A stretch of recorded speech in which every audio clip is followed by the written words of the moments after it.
positif saya tentang budaya positif di kelas dan di sekolah, yang pada dasarnya ini tujuannya adalah untuk menyelesaikan tugas aksi nyata modul 1.4 pendidikan guru penggerak angkatan 10. Mohon izin Bapak Ibu, di sini saya bukan untuk menggurui atau ngajari, kita sama-sama sharing aja. Ini yang saya dapat kebetulan materinya dari pendidikan guru penggerak. Barangkali ini akan membuka wawasan kita bagaimana dalam menyelesaikan masalah di kelas. Ya memang tidak bisa secepat itu dan sekejap kita bisa berubah, setidaknya kita coba pelan-pelan. Oke, kita langsung saja. Saya mohon bantuannya Bapak Ibu untuk kalau seandainya sekiranya ada yang kurang jelas boleh bertanya, atau supaya diskusi kita, sharing kita pada hari ini berjalan dengan baik dan diskusinya mengalir begitu aja. Kita mulai ya. Nah, topik kita pada hari ini itu yang pertama tentang disiplin positif dan nilai-nilai kebajikan, teori motivasi, hukuman, konsekuensi, dan restitusi. Yang kedua tentang keyakinan kelas. Ketiga, kebutuhan dasar manusia dan dunia berkualitas. Keempat, restitusi. 5, posisi kontrol kita sebagai pendidik. Yang terakhir, restitusi tentang segitiga restitusi itu sendiri atau implementasinya. Siapa kita di kelas atau siapa yang memegang kontrol? Mari kita lihat. Nah, teori kontrol sendiri diambil dari William Glasser. Terdapat miskonsepsi tentang makna kontrol. Di sini guru dapat mengontrol murid, yang pertama. Kedua, semua penguatan positif itu efektif dan bermanfaat. Ketiga, kritik itu membuat orang lain merasa bersalah, dapat menguatkan karakter. Keempat, orang dewasa memiliki hak untuk memaksa. Oke, itu teori kontrol dari William Glasser. Selanjutnya, di sini ada 7 kebiasaan oleh Stephen R. Covey. Yang pertama ada kebutuhan yang berbeda-beda. Yang kedua ada persepsi setiap orang itu beda. Ketiga, berusaha memahami persepsi orang terhadap dunia. Yang keempat, semua perilaku itu punya tujuan. Yang kelima, kontrol ada pada diri sendiri. Keenam, kita tidak dapat mengontrol orang lain. Dan yang ketujuh, kolaborasi menciptakan pilihan baru. Yang terakhir ada think win-win. Biasanya kalau kita bicara bikin solusi ya seperti itu ya. Nah, selanjutnya apa sih makna disiplin? Disiplin itu perilaku individu dalam rangka mengontrol diri, menguasai diri, dan memilih tindakan untuk mengacu pada nilai-nilai kebajikan yang mencapai tujuan sesuai apa yang kita inginkan. Itu disiplin. Jadi disiplin itu tuh bagaimana kita mengontrol kita dulu, diri kita dulu, dan memilih tindakan apa yang harusnya kita lakukan sesuai dengan aturan yang berlaku atau prinsip-prinsip pada diri kita itu sendiri. Maka itu akan mengacu pada nilai kebajikan yang kita yakini dan yang bersama-sama diyakini. Jadi disiplin itu bisa mulai dari diri sendiri dan mulai dari lingkungan yang dimana kita berada. Selanjutnya nilai-nilai kebajikan. Apa sih nilai kebajikan? Yaitu sifat positif manusia yang merupakan tujuan mulia yang ingin dicapai oleh setiap individu. Dari dosen mengungkapkan bahwa dengan mengaitkan nilai-nilai kebajikan yang diyakini seseorang, maka motivasi intrinsiknya atau motivasi dalam dirinya sendiri akan terbangun, sehingga motivasi itu menggerakkan dari dalam untuk mencapai tujuan yang kita inginkan. Jadi nilai-nilai kebajikan itu sifat positif, bukan sifat-sifat positif yang dari luar dulu, semuanya berawal dari dalam. Termasuk tadi yang pertama tentang disiplin diri. Next. Nah, ini nilai-nilai kebajikan itu diambil dari beberapa teori-teori dan terdapat beberapa contoh yang menghasilkan sifat-sifat positif pada manusia. Dari IDO Primary Years Program, lalu ada Indonesian Heritage Foundation, The Virtues Project, The 7 Essential Virtues, Lifelong Guidelines and Life Skills, yang terakhir yang sekarang lagi booming, Profil Pelajar Pancasila. Sebenarnya kita kan sekarang kalau kurikulum merdeka itu kan selalu mengacunya sifat-sifat positif pada profil pelajar Pancasila. Padahal nilai nilai-nilai kebajikan itu belum tentu semuanya ada pada profil pelajar Pancasila. Jadi boleh nggak kita mengambil nilai-nilai kebajikan atau nilai sifat-sifat positif yang ingin kita terapkan di kelas atau di diri kita sendiri, boleh dipajang di luar dari profil pelajar Pancasila? Kita lihat dulu apa aja sih yang mau kita dalamkan terhadap siswa di dalam standar pendidikan nasional yang tujuannya untuk menciptakan lingkungan yang positif. Maka setiap warga sekolah dan pemangku kepentingan itu harus saling mendukung, menghayati dan menerapkan nilai kebajikan yang disepakati bersama. Artinya setiap aturan, setiap kesepakatan yang dibuat di sekolah ini sebenarnya si pemangku kebijakan itu juga harus menjalankan perannya. Nggak boleh cuma kita nyuruh doang. Kalau cuma nyuruh doang, namanya itu mah dia pusat dong. Dia menciptakan kebijakan, tapi dia sendiri boleh untuk melanggar kebijakan. Nggak gitu. Artinya ini harus didukung dan saling mendukung. Dan menerapkan nilai kebajikan yang telah disepakati bersama. Artinya kesepakatan itu kalau seandainya pun nanti ada perubahan, harus lagi kita ulang lagi, sepakati bersama. Nah, kadang kita itu selalu berpikiran begini, kayak kemarin mengenai individu visi misi.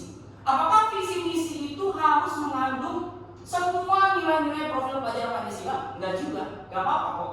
Misalnya kalau memang tujuan kita cuma mau supaya sekolah ini dalam periode 1 tahun, visi itu misalnya dibuat dalam 1 tahun aja, gotong royong. Nah udah, enggak apa-apa kok.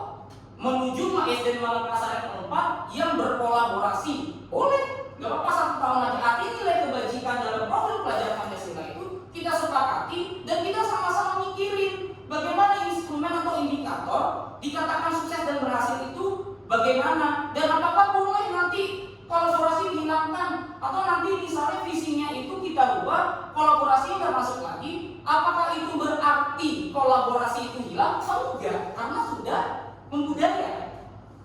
Jadi bukan berarti nggak ada kolaborasi, bukan begitu. Artinya kita sudah mencapai level tertentu, begitu. Lanjut. Nah ini teori motivasi. Mungkin kita sama-sama di S1 sudah pernah belajar teori-teori tentang psikologi di pelajaran psikologi perkembangan anak ya. Kalau kita saja pendidikan, yang pertama itu motivasi. Saya ambilnya dari 3 poin aja. Dari faktor eksternal motivasi itu pertama, tujuan manusia itu menghindari ketidaknyamanan hukuman. Motivasi dia itu biasanya untuk menghindari hukuman, yang pertama. Yang kedua, pengen dapat penghargaan, reward. Makanya terkenal banget dulu itu ada namanya teori reward and punishment. Biasanya begitu. Iya. Itu faktor eksternal yang ternyata kalau tidak dikasih hukuman atau kalau tidak ada rewardnya, maka dia akan kembali lagi ke mode sebelumnya. Itu ya. Tapi apakah salah? Oh, enggak salah juga, boleh-boleh aja gitu. Tetapi kita harus imbangi juga dan perkuat dari motivasi internal, menjadi orang yang mereka inginkan, yang menghargai diri sendiri dengan nilai yang mereka percayai. Artinya motivasi intrinsik itu atau dari dalam itu sebenarnya jauh lebih besar daripada dari luar. Kalau dia punya motivasi dari dalam, mau dia nggak dikasih reward, mau dia tidak dihukum pun, dia akan sadar bahwa tindakannya itu adalah tindakan yang benar. Itu ya. Lanjut. Nah, bagaimana dengan restitusi? Restitusi sendiri itu menciptakan kondisi bagi murid untuk memperbaiki kesalahan mereka, sehingga mereka itu bisa balik lagi ke teman-teman mereka itu dengan karakter yang lebih kuat. Artinya di dalam restitusi itu kita tidak menelanjangi bahasa kasarnya, kita tidak membuka aibnya dia di depan umum. Jadi kita sendiri sebagai pendidik, kita sendiri pasti sebagai individu tidak suka apabila kita dikritisi atau misalnya kita disalah-salahin, bahasanya diomelin di depan banyak orang, pasti kan kita secara mental down.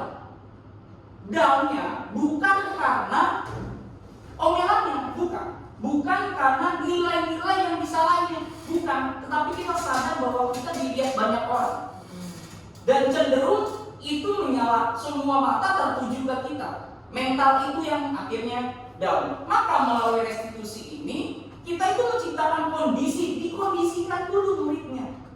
Artinya kita pisahin dulu dia dari kelompoknya, untuk kita siapin lagi dirinya, balikin lagi ke kelompoknya dengan suasana yang baru, dengan pribadi yang lebih baik lagi untuk selanjutnya. Nah, di sini mungkin tidak begitu terlihat, ya mohon maaf Bapak Ibu. Ini di sini banyak identitas gagal dan identitas sukses. Di sini dari teori-teori Gosen yang dimana dia mengemukakan tentang hukuman, tentang reward, sampai pada tentang restitusi. Dia juga sebenarnya si teori psikologis tentang pengkondisian anak. Kalau kita membuat hukum, misalnya saya ambil contoh aja, mungkin mohon maaf tidak terlihat. Yang paling atas sesuatu yang menyakitkan harus terjadi kalau kita menghukum. Artinya si anak itu gimana caranya dia harus terjadi supaya dia kapok. Itu kalau hukuman. Kalau konsekuensi sesuatu itu harus terjadi. Maksudnya begini, bedanya apa sih kalau konsekuensi hukuman, konsekuensi sama restitusi? Begini, saya kasih contoh ini. Kalau hukuman, misalnya contoh si anak itu tidak mengerjakan PR. Itu dulu, kasusnya sama dulu, tidak mengerjakan PR. Kalau hukuman, kamu nggak ngerjain PR, wali kamu 10 kali keliling lapangan. Itu hukuman. Kalau konsekuensi, kamu nggak ngerjain PR, yaudah nanti kamu pulang sekolah, nggak boleh langsung pulang, kerjain dulu PR kan. Itu konsekuensi.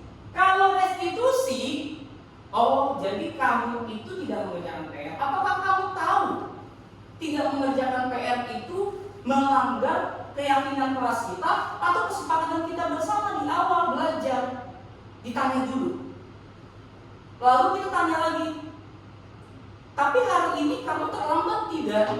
Enggak apa-apa, berarti ada nilai-nilai positif ya dari diri kamu yang ternyata sudah muncul. Hanya saja mungkin kamu pasti punya alasan kenapa kamu tidak mengerjakan PR. Baru dia akan cerita. Tapi sekali lagi, kalau restitusi ini kita harus face to face. Jangan di depan orang banyak. Biasanya cenderung akan teman-temannya yang ngomongin, dia memang begini akan dihakimi bukannya. Tapi kalau kita berdua aja di restitusi, maka dia akan menceritakan semuanya. Apa sih kronologisnya? Dan kita kembali lagi, apakah itu melanggar prinsip kamu atau melanggar prinsip keyakinan bersama? Maka dia akan menyadari itu pelan tapi pasti. Lagi-lagi ya kita tidak bisa merubah segalanya dengan cepat.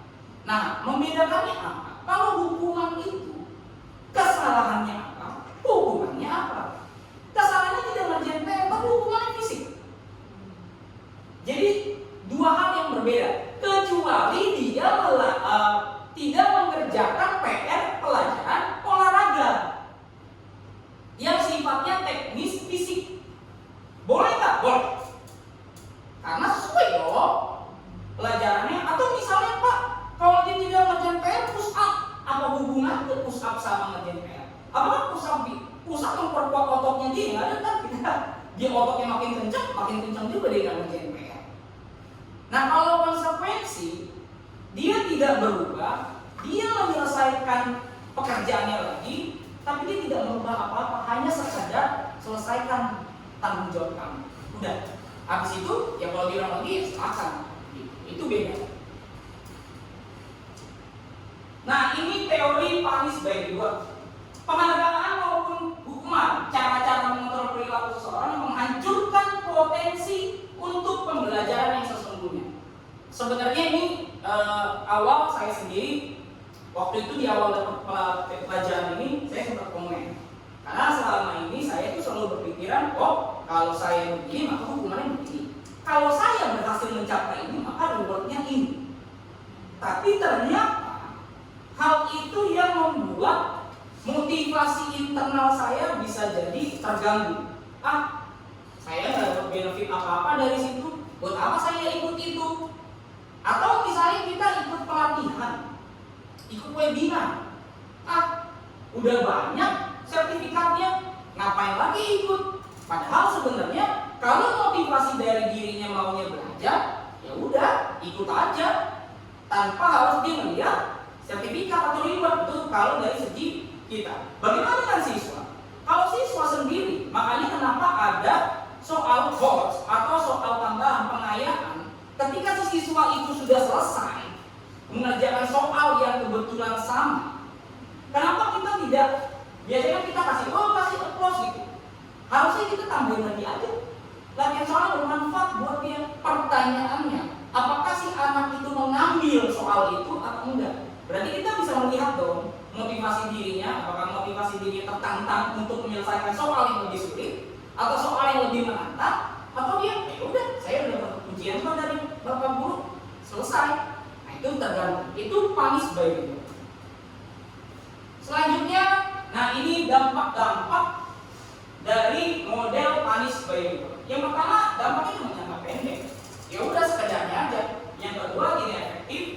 Ketiga, merusak hubungan. Keempat, mengurangi ketepatan. Kenapa dikatakan merusak hubungan, mohon izin? Karena ketika dia dihukum, maka di situ ada crash, pasti hubungannya akan renggang. Dan akan balik lagi kalau kita kasih reward tadi. Dan begitu ya terus-terusnya. Mengurangi ketepatan, menurunkan kualitas, mematikan kreativitas, dapat menghukum. Dan yang terakhir, motivasi dalam dirinya itu jadi nggak ada. Artinya dia hanya bergerak ya sesuai dengan apa yang diperintahkan aja. Jadi tidak ada motivasi dalam dirinya. Selanjutnya, nah kalau ini ciri-ciri restitusi. Restitusi itu bukan untuk menebus kesalahan, sama seperti tadi yang konsekuensi. Kalau konsekuensi kan yang penting ditebus tuh PR-nya selesai. Tapi untuk belajar dari kesalahan, apakah dia akan belajar dari tindakan yang salahnya itu? Yang kedua, memperbaiki hubungan. Jadi ada hubungan yang lebih dekat antara kita dengan siswa. Ketiga, ada sifatnya itu negosiasi, bukan dipaksa. Kalau dipaksa ya hukum. Yang keempat, menuntut untuk melihat ke dalam diri. Kita tanya, kira-kira itu melanggar prinsip kamu nggak sih? Atau bahasa melanggar keyakinan kamu nggak sih? Kalau melanggar, ya udah, apa yang kamu langgar dan apakah kamu akan mengulanginya? Kita tanya. Walaupun itu sulit ya, sekali lagi ya, kita di sini sama-sama sharingannya itu sulit sekali untuk melakukan itu. Tapi kita pas harus. Yang kelima, mencari kebutuhan dasar yang mendasari tindakan. Jadi kita ditanya dulu nih, apa sih tindakan kamu itu dasarnya apa? Yang keenam, restitusi diri adalah cara yang paling baik. Tapi kenapa dikatakan baik? Karena kita menstabilkan identitas dia. Kita tidak membuat dia malu di depan teman-temannya. Dengan kita marah-marahin dia secara frontal bukan benar. Restitusi fokus pada karakter, bukan tindakan. Bukan apanya, bukan tindakan apa yang harus dilakukan, tapi kita perlukan karakternya. Harapannya kan begitu. Yang kedelapan, restitusi itu menguatkan dirinya dia.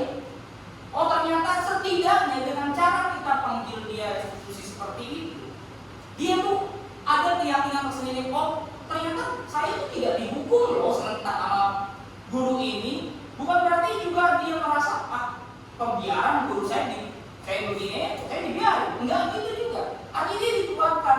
Bahwa dikuatkannya karena ditanya lagi, kira-kira kamu salah enggak? Dengan menyadari kesalahan dalam dirinya sendiri, itu akan lebih bermanfaat buat dirinya kemudian hari. Jadi dia bukan lagi berdasarkan ada atau enggak ada perintah, dia akan melaksanakan yang terbaik. Fokus pada solusi. Solusinya apa? Yang ditanya kalau kamu misalnya terlambat bangun, apa alasannya? Nah kalau alasannya karena misalnya kamu kesiangan gak ada yang bangunin, apa solusinya? Solusinya harus sama-sama. Harus anaknya juga yang memberitahu, kita juga boleh menguatkan solusinya. Yang 10, restitusi mengembalikan murid yang berbuat salah pada kelompoknya. Artinya dikembalikan adalah dia melakukan kesalahan di depan kelompok sebenarnya tanpa dihukumi.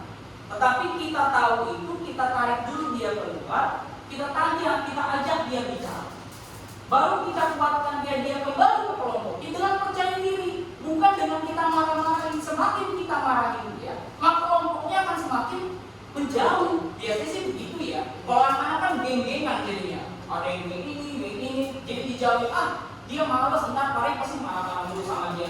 Ntar kelompok kita kena imbasnya. Jadi seperti itu. Tapi kalau seandainya kita stabilkan identitasnya, kita kembalikan ke kelompoknya, maka dia sama sekali bukan orang-orang yang akan dijauhi, justru diajak lagi.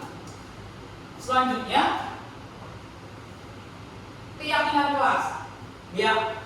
Saya yakin Bapak Ibu guru pasti kalau untuk guru-guru bidang studi sebenarnya bukan sampingan kelas, tetapi kesepakatan belajar.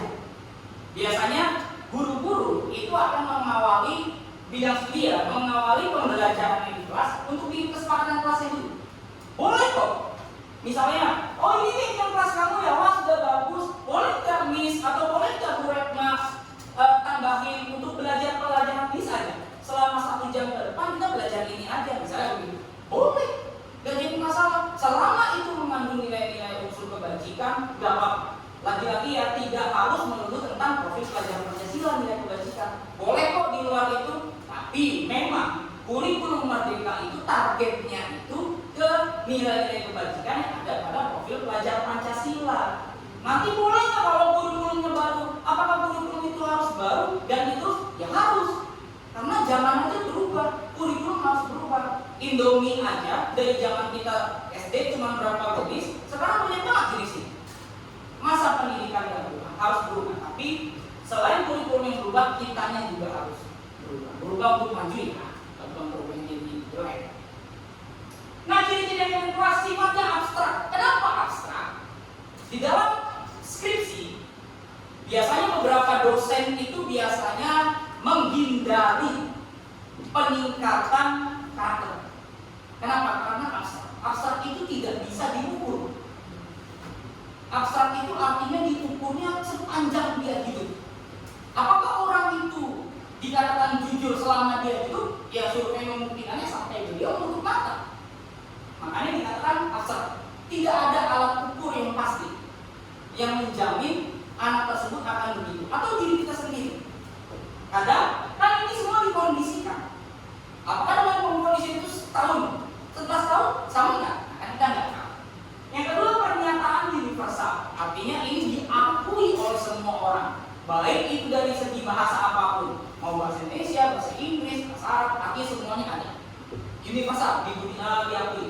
Dibuat dalam kalimat positif, bukan kalimat pakai kata tidak atau jangan.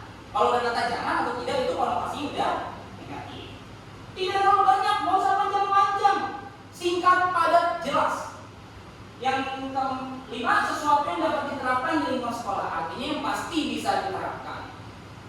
Karena mengandung kontribusi seluruh warga sekolah, harus ada kontribusinya. Gak bisa kita egosentris, misalnya 5B aja, gak bisa. Misalnya kayak P5 gak bisa berjalan kalau cuma 5B doang. P5 gak bisa berjalan kalau cuma 4A doang, gak bisa. Atau bisa gak P5 itu berjalan tanpa bidang studi? Gak bisa juga. Artinya kesepakatan itu juga perlu ada lintas kelas, lintas teman, lintas rekan guru sampai pada lintas seluruh kehidupan masyarakat. Yang terakhir, kita perlu ada review. Makanya ada yang namanya catatan anekdot. Catatan kelas, jurnal harian. Itu harus ada review kita. Setelah direview, oh ternyata ini sudah membiasa, dari membiasa jadinya membudaya, dari membudaya akhirnya jadi karakter. Lanjut, bagaimana sih cara membuat keyakinan? Yang pertama brainstorming. Brainstorming itu apa sih? Tanya, diskusi. Maunya apa? Diskusi asik-asik. Yang kedua, mengelompokkan daftar kelas ideal menjadi nilai-nilai kebajikan utama. Jadi kita tanya dulu, biasanya pakai post-it, tempelnya bukan tulis. Boleh kok, kamu tuh mau jadi anak yang seperti apa sih? Harapan kamu 10 tahun ke depan mau jadi apa? Tempelin. Nanti kita petakan. Oh ternyata ini kelompok gotong royong. Oh ini kelompok yang jujur. Dikelompokkan semua. Yang ketiga, melakukan penguatan dan pendalaman. Artinya perlu ada penguatan.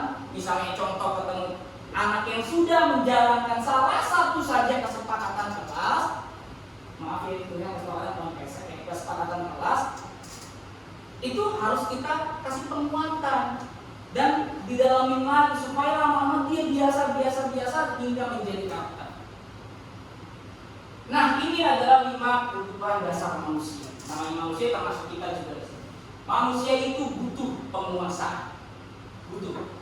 Baik itu penguasaan diri sampai pada penguasaan orang lain. Artinya berkuasa atas diri sendiri dan berkuasa atas orang lain. Yang kedua, kasih sayang dan rasa diterima. Manusia itu semua butuh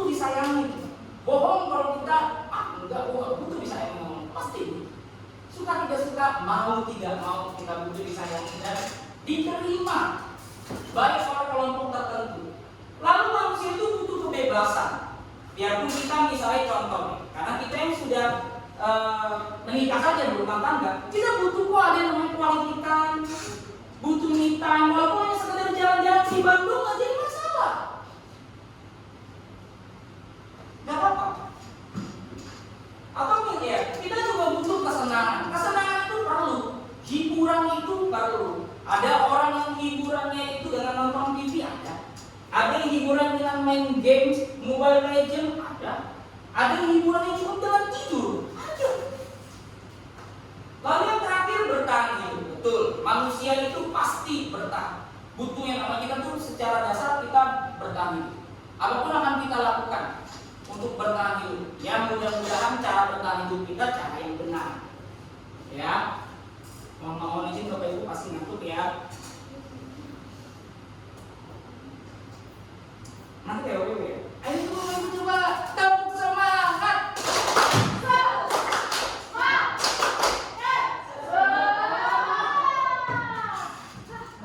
Akhirnya makin ngantuk ya. Oke, ayo kita kenali kebutuhan anak murid kita. Nah, di sini Bapak Ibu ya, mungkin beberapa yang terlihat. Saya bacakan kronologinya, nanti kita lihat kira-kira. Nanti saya tanya ya Bapak Ibu ya, kebutuhannya apa, tindakan Bapak Ibu itu apa? Dinda, seorang anak kelas 3 SD, begitu tiba di rumah sepulang dari sekolah, dia menangis dan mengadu sama ibunya bahwa dia dibenci sama Ibu Rani, gurunya. Dia dibenci sama Bu Rani, gurunya sendiri. Dia benci sama Bu Rani. Dia benci gurunya. Oh iya, dia benci pada gurunya, Bu Rani. Menurut Anda, kebutuhan apa yang berusaha dipenuhi oleh Dinda? Tadi ada 5 kebutuhan dasar manusia ya. Ayo Bapak Ibu, ingat yang pertama apa? Bertahan hidup. Kedua, disayangi dan diterima. Apa lagi? Penguasaan. Apa lagi? Freedom. Kebebasan. Satu lagi, kesenangan. Oke, dari 5 itu ya, kita fokus ke 5 itu. Kebutuhan apa yang berusaha dipenuhi oleh Dinda? Jika jawabannya seperti ini.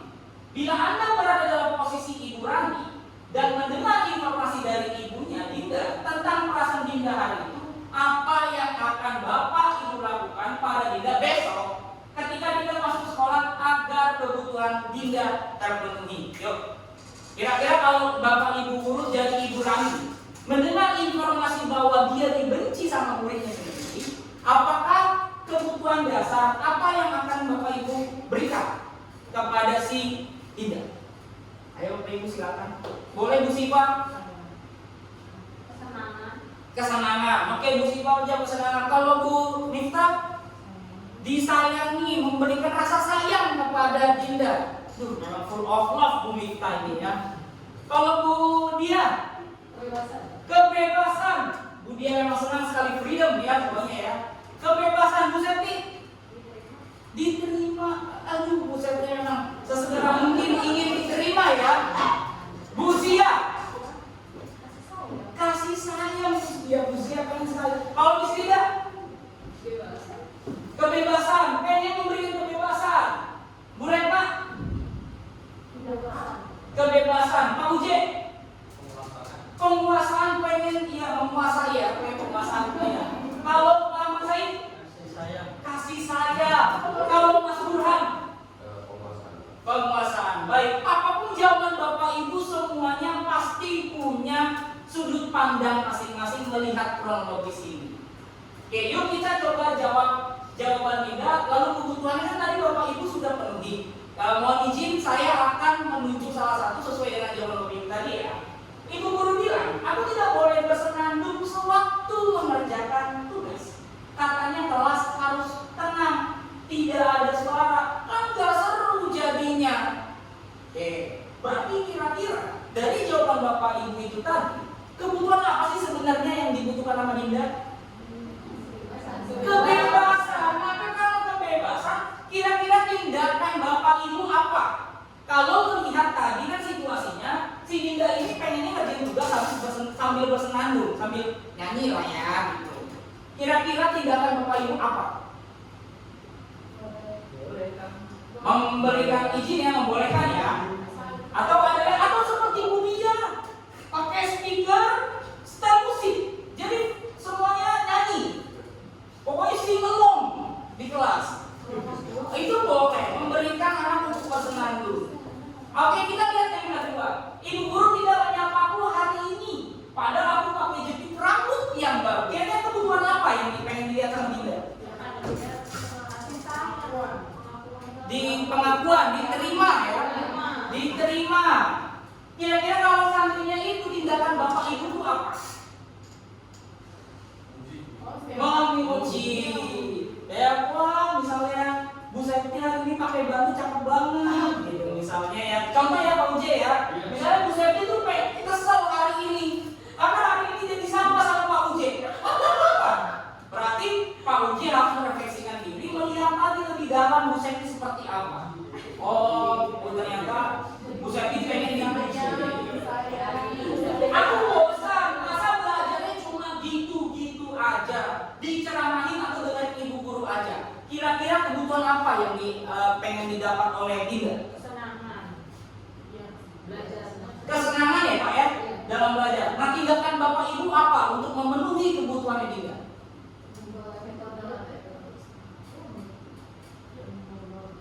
Membiarkan, mengubah, pakai apa Bu minta? Mengubah metode pembelajaran yang lebih menyenangkan ini Bu minta ya? Iya boleh. Seperti Bu minta juga selalu mengubah metode pembelajaran di kelasnya ya. Yang terakhir, aku sebel gambarku tidak rapi. Malah ibu guru nunjukin ke teman-temanku di depan kelas. Kira-kira kebutuhan apa yang dia butuhkan? Penguasaan ya Pak Uji ya. Karena dia butuh pengakuan. Nah, kira-kira tindakan apa nih? Kira-kira nih, Pak Ahmad Said. Tindakan apa Pak Ahmad Said yang untuk memenuhi kebutuhannya Dinda ketika dia pengen menguasai semuanya, pengen menguasai, jadi pengen diakui.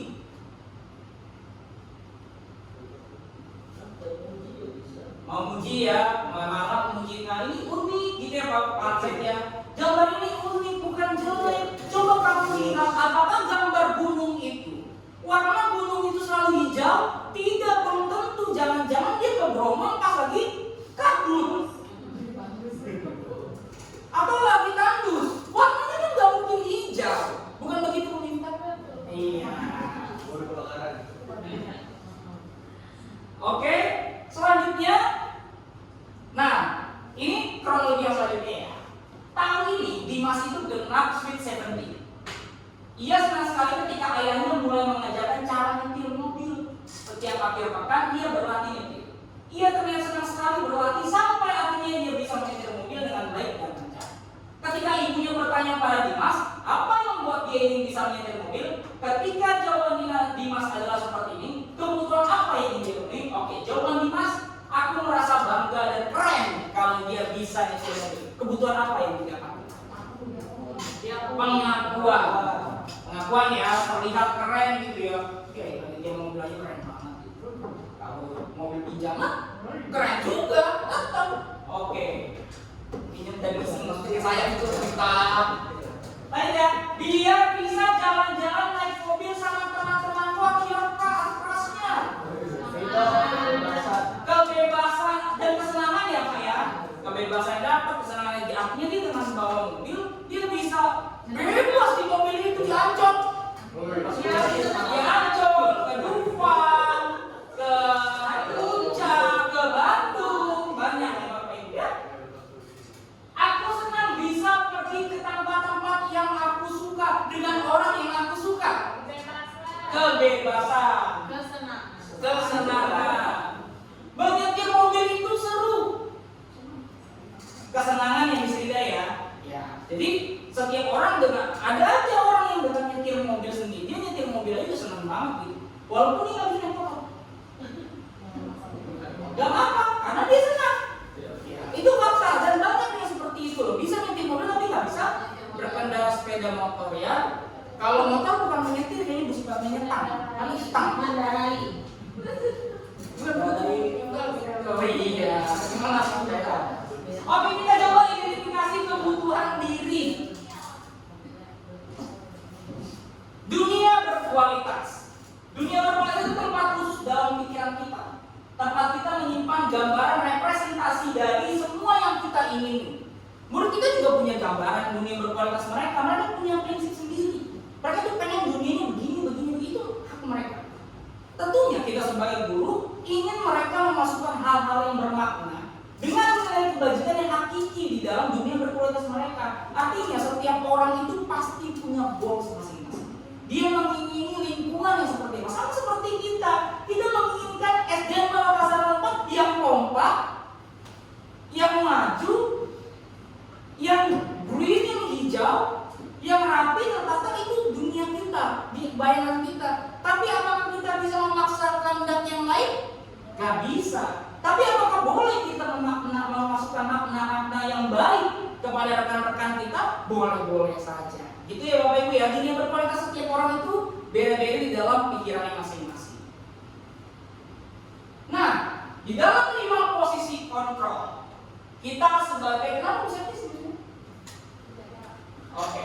5 posisi kontrol dari Gosen mengumpamakan bahwa terdapat 5 posisi kontrol yang diterapkan seorang guru, orang tua ataupun atasan dalam melakukan kontrol. Artinya di sini 5 posisi kontrol, kalau kita sebagai pendidik maka kita sebagai guru, atasan atau orang tua. Ada di sini sebagai penghukum, pembuat rasa bersalah, teman, pemantau atau manajer. Di manakah posisi kita? Ayo kita lihat. Penghukum. Kalau penghukum maka kalimatnya akan cenderung seperti ini: patuhi aturan saya atau awas. Kamu selalu saja salah. Kamu lagi. Selalu saja. Pasti selalu yang terakhir selesai kamu itu. Seorang penghukum bisa menggunakan hukuman fisik maupun verbal. Orang-orang yang menjalankan posisi penghukum itu senantiasa mengatakan bahwa sekolah memerlukan sistem dan alat yang dapat lebih menekan. Kita boleh garis bawah yang menekan. Artinya murid itu kalau bisa katakan balik. Itu kalau posisi penghukum. Nah, kalau penghukum cirinya itu kita biasanya nadanya tinggi seperti saya ini.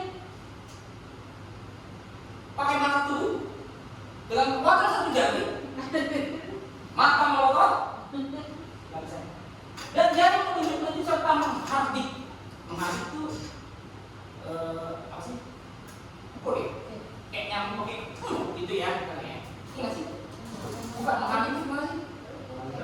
Kayak ngata-ngatain, mengancam. Oh, pokoknya kalau kamu nggak tampan, maka nggak ganteng. Ya. Itu kalau penghukum. Kan Bu Septi, saya senang sekali Bu Septi senyum hari ini Bu Septi. Oh iya.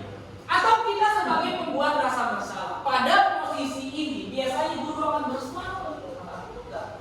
Tahu apa ibu tuh akan dimarahin sama kepala sekolah. Kalau kamu di luar sana, kamu tahu nggak ibu tuh malu, nggak malu. Kelas 5 dengan tangan turun, bapak malu. Kamu nanti di kelas 6 nggak disiplin, nama bapak disebut-sebut. Siapa tuh gurunya? Pembuat rasa bersalah.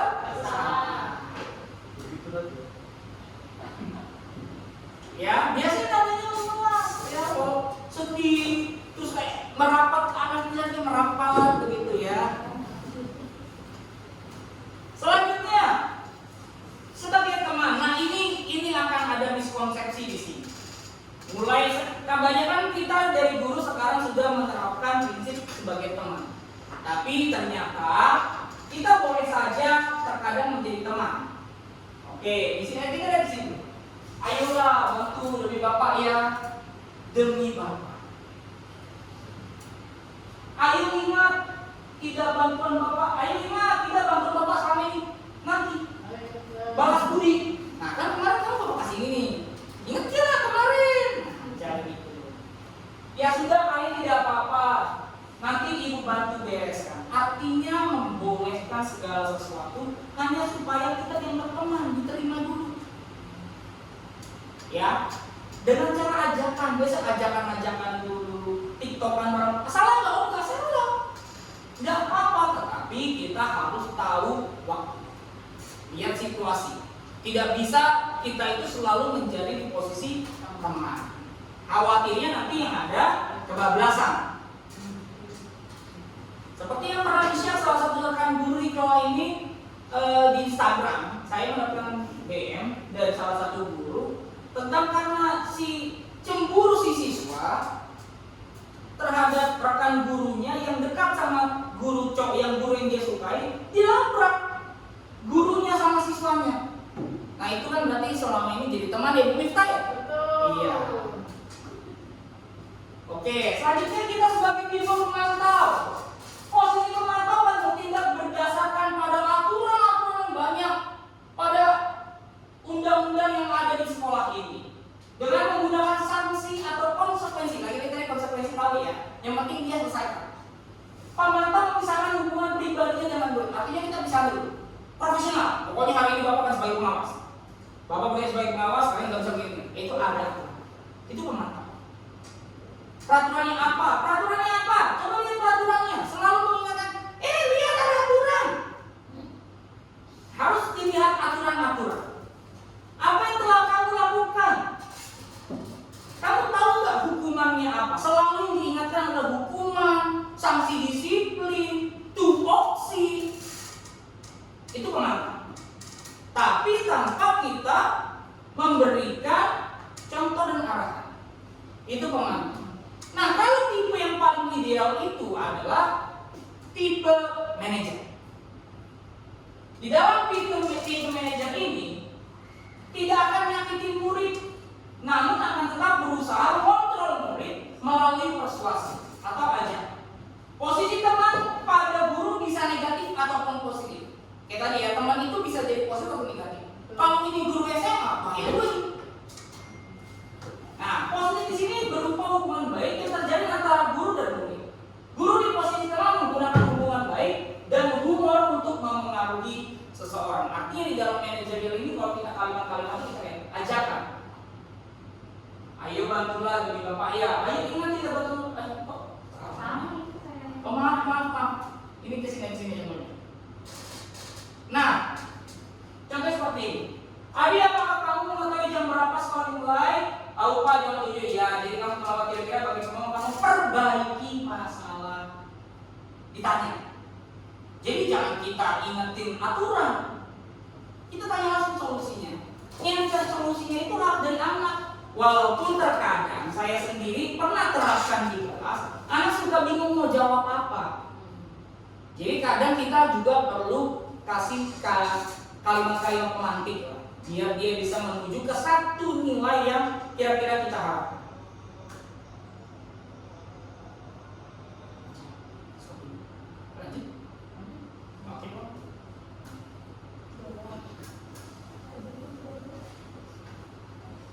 Ini kita skip aja. Oke, ini motivasi eksternal dan motivasi internal. Nggak kelihatan nih Bapak Ibu, tapi saya mau izin saya baca. Oh, kedinginan ya usia ya. Ini memperlambat saya. Yang belakang ke depan aja usia kalau seandainya sebenarnya kedinginan. Di sini lebih dingin kok. Di sini lebih dingin usia. Atau ke belakang boleh? Iya. Ya itu kata Pak saya langsung di samping itu. Nah ini tipe-tipe teman. Bisa mengandung unsur positif, bisa mengandung unsur negatif. Ya, seperti itu. Oke, kita kasih contoh. Oke. Ini motivasi eksternalitas gagal. Penghukum.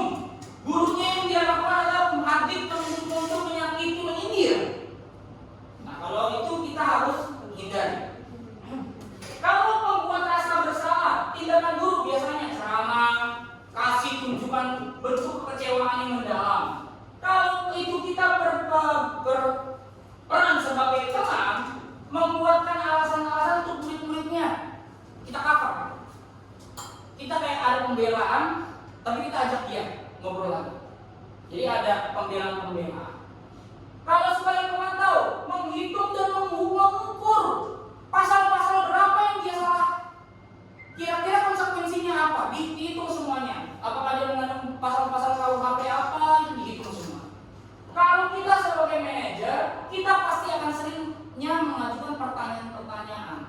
memang cenderungnya kita seperti BAP, enggak. Makanya supaya lebih santai, kita cenderung harus buat situasinya nyaman dulu. Kondisinya nyaman, kondisinya tenang. Jangan anak itu lagi marah-marah, langsung kita tarik keluar. Biarkan dia terlebih dahulu. Tenang dulu, baru kita ajak bicara. Karena kalau orang lagi marah-marah, kita ajak bicara, tetap aja marah-marah. Apa sih bahasa keren sekarang? Tantrum. Ya, jadi kita tetap harus hindari.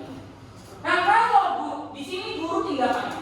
Lalu kalimat-kalimatnya seperti apa contohnya? Kalau sebagai penghukum, kalau kamu tidak melakukannya, saya akan titik-titik. Nah, jangan biasakan kita tuh kalau nggak dikasih titik-titik di belakang. Karena kita disuruh tebak-tebakan soal isian-isian. Lalu ada juga pembuat rasa bersalah. Kamu sudah mengecewakan bapak ibu.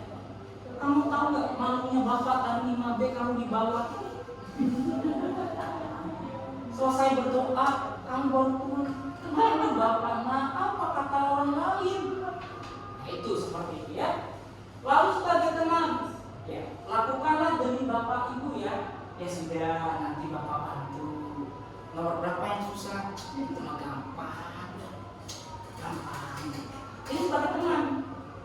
Kita memang membantu dia di dalam kesulitan, tetapi unsur negatif masuk di situ. Anak jadi terbiasa dibantu. Kalau kita sebagai manajer, apa yang kita yakini, apa yang kamu yakini hal tersebut. Kalau kamu yakininya, maukah kamu memperbaikinya? Ajak dia. Yang bahayanya kalau itu anak jawabnya gak mau. Ya, kalau balik ke penghukum, iya, kita kembali lagi Pak Uji untuk kembali menguatkan. Ya Pak Uji ya, oke record nanti Pak Uji, oke? Oke Pak Uji itu kalau kita tanya lagi itu masalahnya, kalau dia bilang saya nggak mau berubah Pak, itu kan pasti akan ada situasi-situasi seperti itu. Maka solusinya adalah kita kuatin lagi rasa nggak maunya. Nggak salah, artinya kita kuatin lagi alasannya tuh kenapa. Kita tanya ulang, kenapa kamu tidak mau berubah? Tanya dulu. Kalau misalnya ada hal-hal yang pada akhirnya dia ungkapkan, dia ceritakan ternyata itu sifatnya sangat private di dalam dirinya atau bahkan di dalam keluarganya, kita juga tidak boleh langsung menghakimi. Jangan-jangan dia nggak mau berubah karena ternyata lingkungannya dia harus begitu. Nah maka dari situ kita harus pelan-pelan masuk. Nah kalau tadi kata Pak Uji kita harus kembali ke penghukum, ya jangan kita menggali lagi dengan sabar, pelan-pelan Bu Sipa ya. Apalagi Bu Sipa ini kelas 2 nih, pelan-pelan. Ya kadang anak itu namanya, tapi kita tidak juga boleh membenarkan namanya aja anak-anak, nggak bisa juga begitu. Kita tetap juga harus sebagai manajer itu tetap ditanya, diayomi semuanya ya. Bu Sipa ya, kita sama-sama belajar Bu Sipa. Nah apa sih hasilnya kalau kita sebagai penghukum, anak akan berontak biasa. Berontak di dalam diri, atau misalnya mencucu.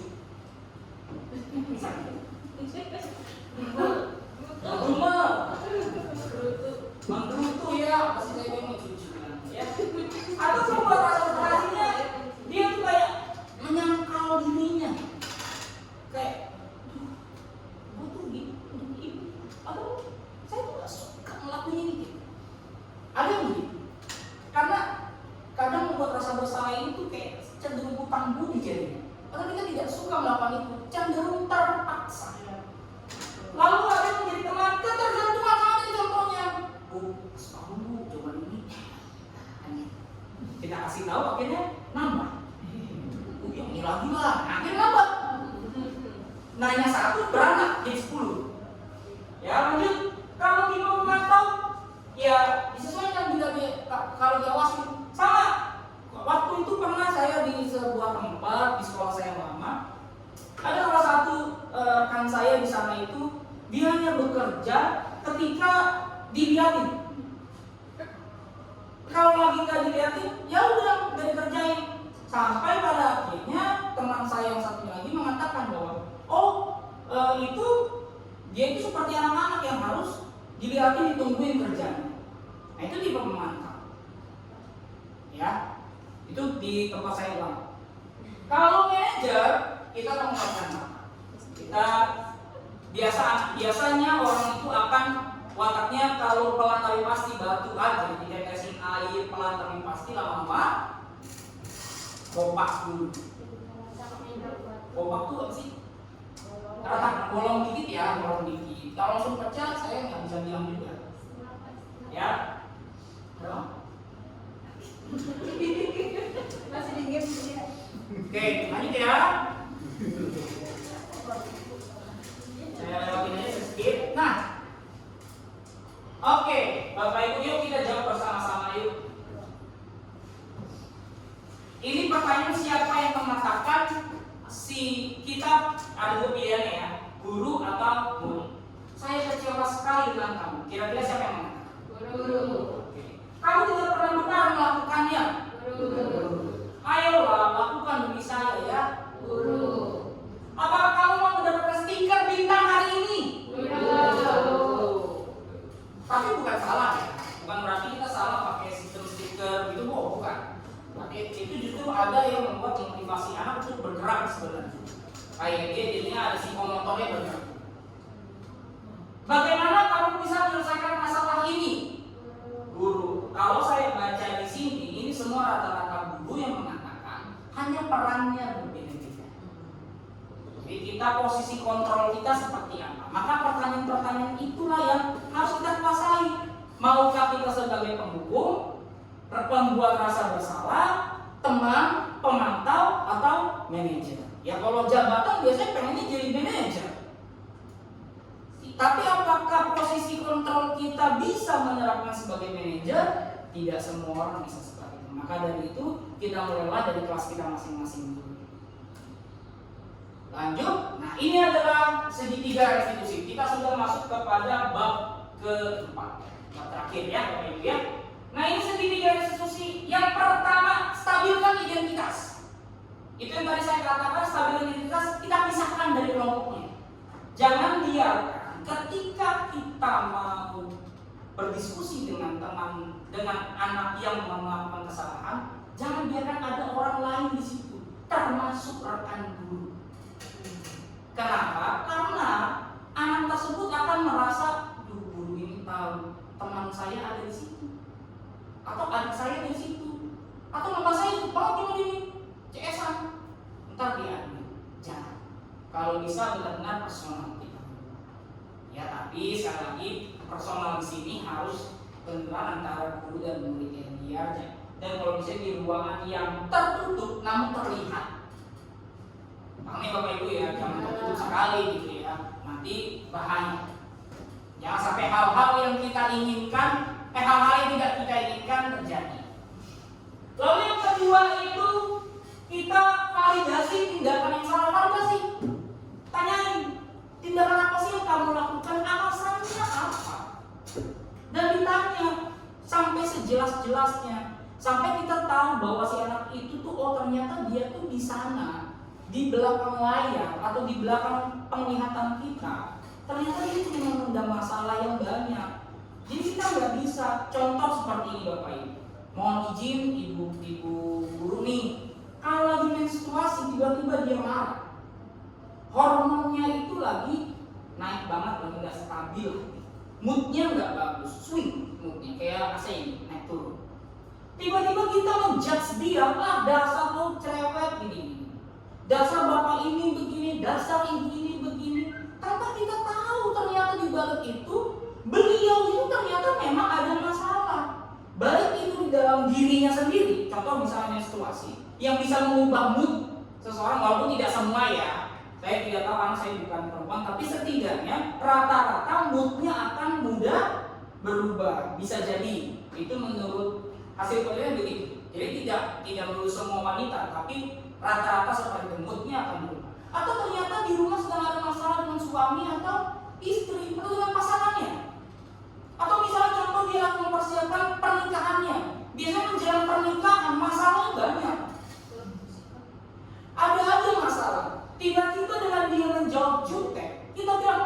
dasar jutek pasti jadi orang, nggak bisa. Kita tidak tahu apa yang terjadi di dalam dirinya. Makanya kita harus validasi tindakan dia yang salah. Bukan berarti kita membenarkan, bukan. Bukan berarti kita membenarkan, wajarlah. Bukan mewajarkan, tapi kita harus validasi dulu. Jangan udah bilang jutek kita sebalik sama. Jadi jutek harus bejak, yang begitu juga. Kita harus tanya. Lalu yang terakhir tanyakan keyakinannya. Prinsip apa? Apa sih yang dia punya? Dalam manusia itu pasti punya prinsip-prinsip sendiri. Di dalam dirinya dia mempunyai keyakinan sendiri, punya prinsipnya sendiri. Prinsip itu pasti semua baik, rata-rata baik. Kalaupun pada akhirnya nggak baik, tergantung sudut pandang orang yang menilai. Nah, tadi sudah saya sampaikan, distabilkan identitas ini tuh kita itu ingin anak itu jadi anak itu reflektif, responsif. Kalau dia di posisinya di banyak orang, dikumpulin, dia akan terbuka. Anak itu kan cenderung tertutup sekali ketika kita tanya dia dengan berbagai macam pertanyaan di depan banyak orang. Lalu validasi. Lalu validasi tindakan yang salah. Kita validasi dengan cara-cara yang lebih efektif. Pertama, kita juga perlu kenali karakter anak murid kita bagaimana. Pak, anak murid saya itu pendiam banget, pun udah berdua masih aja diam. Nah, tapi kan kita punya waktu 1 tahun. Dalam kurun waktu 1 tahun, kita sebagai guru pasti mengenal anak murid kita. Sama seperti ada para kepala sekolah kita mengatakan kita harus tahu sampai pada bau badan ibu, kita harus tahu. Artinya kita mengenal dia lebih dalam, mengenali dirinya jauh daripada kita mengenali murid kelas lain. Ya, sama seperti kita menganggap anak kandung, rambutnya tidak rapi, walaupun saya tidak rapi, yang mungkin nggak kayak dia rambutnya, atau dia baru, atau dia tidak pakai kaos kaki, atau misalnya kenapa Pak kok dia selalu banget tuh sering kayak di kelas ini, topi itu selalu banyak, dasi selalu saja banyak tertinggal. Alasannya kenapa Kak? Tahunya setelah saya tanya, dia tuh sering sekali meletakkan di kolom. Setelah di kolom, udah nggak ditulis nama, saya tanya, ini punya siapa? Bukan punya saya. Karena tidak ada nama dan cenderung malu juga mengakui sesuatu yang jangan-jangan kalau itu bisa dibilang punya saya, tapi malu. Jadi kan pasti ada kemungkinan pemikiran anak yang seperti itu yang akhirnya menyebabkan banyak sekali tumpukan-tumpukan topi dan dasi. Kalau kita jualan di koperasi, ya lumayan.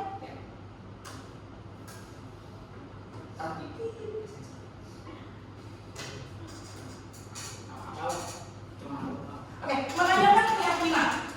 Kita tanya lagi, keyakinan di sini ada nilai kebajikan ya Bapak Ibu ya, ditanyakan. Kira-kira dia melanggar apa sih? Norma apa yang dia langgar? Kalau dia di PPKN kita belajar norma. Norma apa? Dan harus rinci, harus detail. Kira-kira jangan bias. Misalnya kalau dia disiplin, ya disiplinnya apa? Kalau misalnya dia melanggar kira-kira kejujurannya apa? Jangan bias. Nanti maksudnya bias gini lah, wah kamu melanggar disiplin nih, jujur juga deh, jangan juga begitu.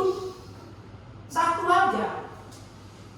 Itu ya. Jadi padahal sebenarnya dia melanggar sesuatu hal yang sifatnya indisipliner. Tapi ternyata tindakan itu yang dia langgar sebenarnya ke arah nilai kebajikan kejujuran. Jadi jangan bias. Maka kalau kita ingin kesepakatan, harus benar-benar kita dampingin anak supaya sampai pada satu titik yang detail. Jadi kalau perlu kita kalau bisa juga ya Bapak Ibu, kita pelajari dulu teori-teori apa sih jujur, dikatakan jujur ciri-cirinya apa, disiplin itu ciri-cirinya apa. Jadi kita biar dia bias.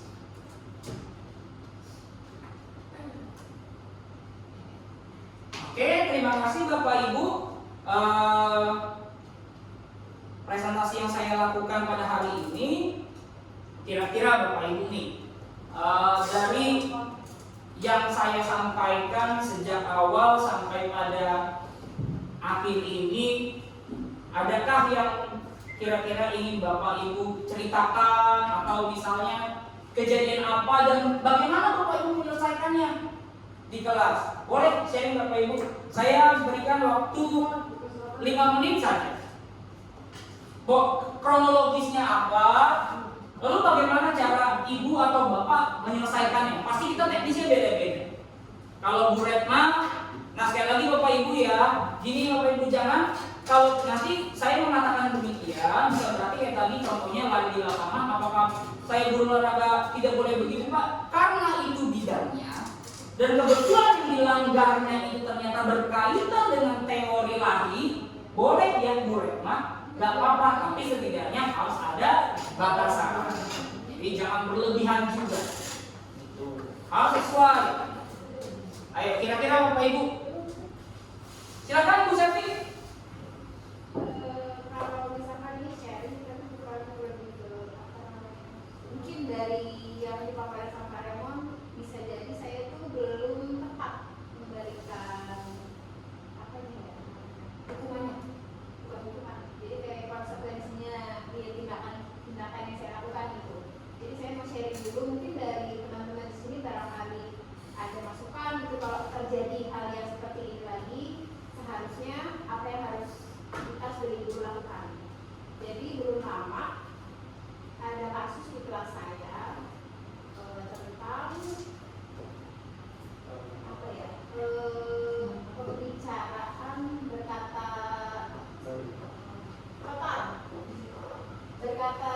tapi lewat sosial media TikTok. Jadi kan kebetulan saya nggak punya TikTok. Jadi ada salah satu anak murid saya itu sharing gitu, bersharing, mengadukan, Bu ini ngata-ngatain satu kelasnya dengan bahasa yang kotor dan lumayan panjang gitu lah gitu Pak. Saya nggak mungkin bahasa yang panjang lebar, intinya itu sangat parah Pak bahasanya gitu. Iya betul, pelecehan juga. Nah apa namanya, akhirnya saya karena sebelumnya di kelas saya ada aturan tidak boleh berbicara kasar. Nah, karena sudah terbiasa ada aturan itu, akhirnya saya share ke guru kelas. Saya lindungi identitas anaknya, hanya tulisan saja. Lebih ke apa namanya, supaya ini untuk pembelajaran kepada saya juga, kepada orang tua juga yang sudah memberikan fasilitas HP ke anak-anaknya. Karena ternyata di luar sana tuh anak-anak sebebas itu mengetik komentar kayak gitu.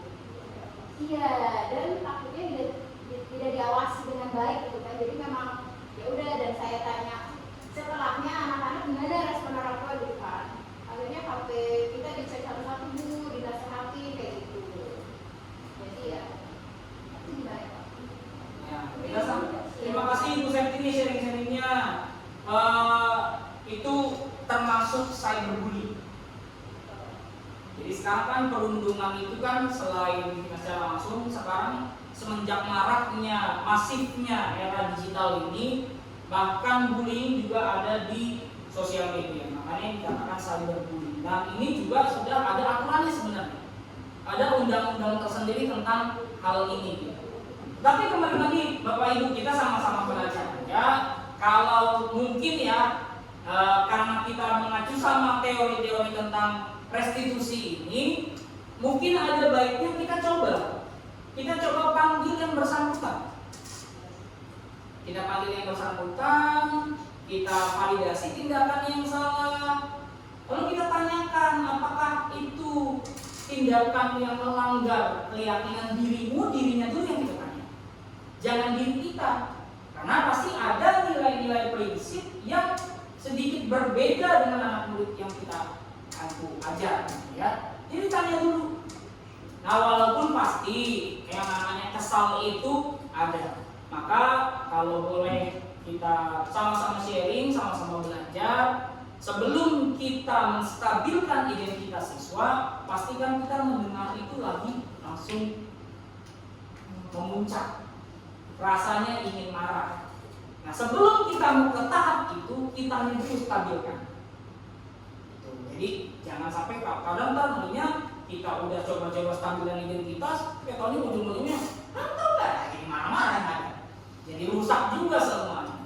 Akhirnya dia apa yang bisa dilakukan? Bikin email baru, bikin akun baru, atau login. Oh, lanjutannya bagaimana bisa?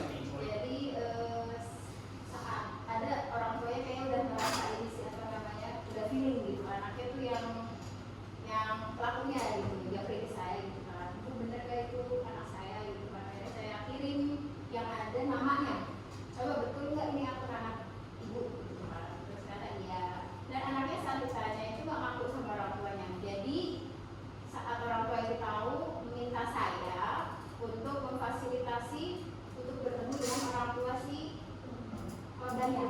yang dibully gitu. Nah sebelum itu dilakukan, akhirnya saya panggil juga sih Pak si anak itu tadi yang melakukan itu. Jadi memang yang tadi Pak Raymond bilang menstabilkan identitas ya, itu saya sudah lakukan. Alhamdulillah anaknya ngaku pas di depan saya, tapi di depan orang tuanya enggak. Nah waktu itu juga saya tanya, kok pas sama orang tua bohong gitu? Karena takut dipukul, karena pernah pukul orang tuanya.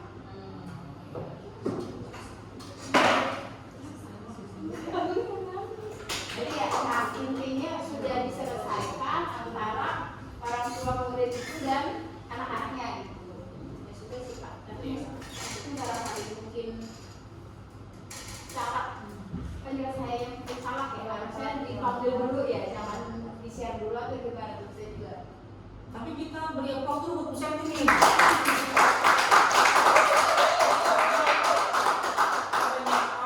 Masalah yang itu sebenarnya bukan masalah kecil. Sosial media itu bisa dilihat oleh banyak orang, diakses oleh banyak orang. Apalagi kita sendiri tidak memiliki aplikasi itu. Bukan berarti kita harus selalu ada. Ada. Kalau saya pribadi, saya tuh memang sengaja ikuti sosial media. Dan saya mau tidak mau karena dia lagi trennya itu saya ikuti supaya saya bisa mengontrol. Tapi ternyata itu juga kurang. Jadi tindakan saya itu sebenarnya sudah benar, sudah menstabilkan identitasnya. Walaupun tadi dengan cara sharing seperti itu, mungkin kita lebih ke arah posisi kontrol untuk membuat rasa bersalah dulu nih. Walaupun random nih, siapa nih bersalah akhirnya yang dampak dari sharing itu orang tuanya langsung cek semua handphone anaknya. Jadi ya efek itu yang membuat rasa bersalah orang tua murid juga ada, rasa bersalah anak juga ada. Artinya posisinya harus kita mungkin ya Bapak Ibu kita sharing aja, posisinya kita balik. Jadi stabilkan kita panggil dulu identitas dirinya si anak selamat dulu. Artinya tidak perlu, walaupun itu pasti namanya dunia maya, jangan-jangan ada orang tua murid yang lihat. Kalau ada orang tua murid yang lihat, nah kan biasanya orang tua muridnya langsung nemu kita ngaduin, biasanya kan seperti itu. Jadi ya perlu juga kita sama-sama belajar. Nah besar harapan saya Bapak Ibu, kalau ada kasus-kasus seperti ini yang sifatnya cyberbully, sebenarnya cyberbully ini lebih marak daripada pembulian langsung. Karena di luar kontrol kita, di luar kontrol orang tua. Sama seperti salah satu mahasiswa yang sedang melakukan penelitian di kelas ini tentang pola asuh. Nah, pola asuh itu sangat mempengaruhi sekali tentang kecanduan, cyberbully. Itu banyak sekali kajian-kajian tentang itu. Jadi memang sulit sekali mengontrol cyberbully. Maka dari itu Bapak Ibu, kalau seandainya kita ada kasus-kasus seperti ini, besar harapan saya kita sama-sama diskusi. Kita juga harus kitanya dulu sama-sama kira-kira langkah teknisnya apa saja ke depan yang harus kita jalankan sebelum kita ambil tindakan-tindakan yang sebenarnya itu hanya karena emosi sesaat. Itu ya Bapak Ibu ya. Baik Bapak Ibu, ada lagi? Tidak ada? Ya saya rasa cukup. Terima kasih banyak nih Bapak Ibu sudah datang ke diseminasi positif saya tentang budaya positif di kelas atau di sekolah. Semoga bermanfaat apa yang saya sampaikan hari ini. Kita sama-sama belajar. Yang saya dapatkan ini juga bukan semata-mata hasil saya. Ini adalah hasil dari teman-teman saya, hasil daripada para kajian-kajian teori yang saya masukkan tanpa saya sebutkan nama-namanya. Kurang lebihnya saya mohon maaf. Lagi-lagi Bapak Ibu, di sini posisi saya bukan sebagai guru. Kita sama-sama diskusi, kita hanya sharing saja. Ternyata ada tindakan-tindakan mulai dari keyakinan kelas, kesepakatan kelas, baru budaya plus dengan restitusi, sehingga kelak suatu hari nanti kita bisa menciptakan budaya positif di SDN Makassar ini. Baik, setelah saya mengikuti diseminasi yang disampaikan oleh Pak Raymond, saya menjadi sadar bahwa saya masih banyak kurangnya sebagai guru. Dan tadi juga sudah dijelaskan oleh Pak Raymond tentang 5 posisi kontrol, dan saya berusaha untuk menjadi manajer di kelas. Terima kasih. Terima kasih Pak Raymond. Berkat saya mengikuti diseminasi budaya positif yang telah dipaparkan oleh Pak Raymond, saya yang awalnya memakai penghargaan juga hukuman. Sekarang saya akan mencoba menerapkan tentang segitiga restitusi. Terima kasih Pak Raymond. Oke, terima kasih kepada Pak Raymond. Setelah saya mengikuti diseminasi budaya positif, saya mendapatkan banyak ilmu dan saya juga lebih bisa menerapkan peran saya selaku guru saat menjadi manajerial, terus sebagai teman, penghukum, dan lain-lain. Jadi kegiatan ini sangat bermanfaat khususnya bagi saya. Terima kasih.